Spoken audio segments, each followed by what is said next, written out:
Paskong Pasko na ang maraming pasyalan sa bansa pero higit pa sa decor ang na-enjoy sa ilang lugar. Sa Zamboanga del Sur, may libreng carnival rides na, may libreng e-trike pa. Habang sa Batangas, tinig anghel ang mga kumanta ng Christmas carols. At nakatutok si June Veneracion. Naging makulay ang isang pasyalan sa Candon City, Ilocos Sur dahil sa samot-saring palamuting pamasko. Ang tema, Christmas Candyland, napatok hindi lang sa mga bata, kundi pati sa mga young at heart. Perfect sa mga mahilig mag-selfie ang decors, kaya naman talagang dinarayo ng mga pamilya at kahit magbabarkada. Nagliwanag din dahil sa LED lights ang labas ng isang simbahan sa Bayumbong, Nueva Ecija. Ang Christmas Village, meron pang higanting parol sa gitna at may curtain of lights din.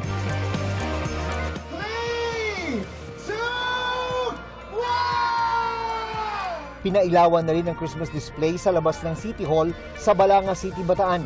Ang paligid ng plaza, napuno ng Christmas tree, arko, bituin at iba pang palamuti. Higanting Christmas tree naman ang tampok sa Cavite City. Kasabay nito ang fireworks display.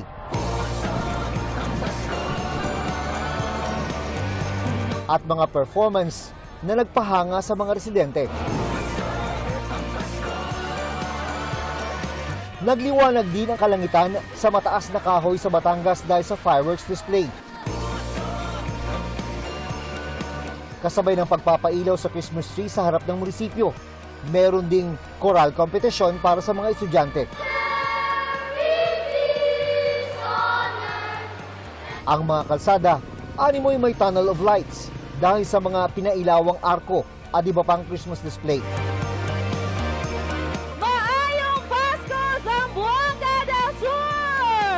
Christmas is in the air na rin dahil sa Christmas displays sa Unity Park sa Pagadian City, Zamboanga del Sur. Enjoy ang lahat dahil sa mga kabataang nag-perform ng Christmas songs. Dinarayo rin ang libreng carnival rides, pati na ang mga e-trike na libre at pwedeng ma-enjoy ng lahat. Kung magutom sa pamamasyal, perfect din ang mga food stall sa mga mahilig mag-food trip.